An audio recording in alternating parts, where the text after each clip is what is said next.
بسم اللہ الرحمن الرحیم۔ السلام علیکم، welcome to my channel Fatima story centre.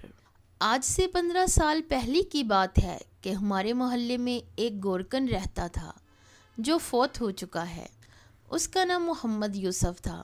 مضبوط جسم اور بڑی بڑی آنکھیں جن میں نور ہی نور بھرا ہوا تھا۔ ایمان اس کے چہرے سے چھلکتا تھا۔ باریش چہرہ، اس کی ایک ہی روٹین تھی، صبح گھر سے نکلتا اور شام کو قبرستان سے واپس آتا تھا۔ ہمیشہ راستے کے ایک طرف ہو کر چلتا تھا اور کسی کی طرف بری نظر سے نہیں دیکھتا تھا۔ ایک دن محلے کے پڑھے لکھے لڑکے اکٹھے ہوئے اور یوسف سے کہنے لگے، آپ کی ساری زندگی قبرستان میں گزر گئی ہے، ہمیں کوئی واقعہ سنائیں۔ یہ سن کر یوسف سنجیدہ ہوا اور لمبی سانس لی، جیسے کوئی شیشے کی چیز ٹوٹ گئی ہے، اور بس پھر خوشبو ہی خوشبو پھیل گئی اور قبر ٹھنڈی ہو گئی۔ میں قبر میں ہی لیٹ گیا۔ باہر سخت گرمی تھی اور اندر قبر ٹھنڈک اور خوشبو سے بھری ہوئی تھی۔ اس سے میری روح تک خوش ہو گئی۔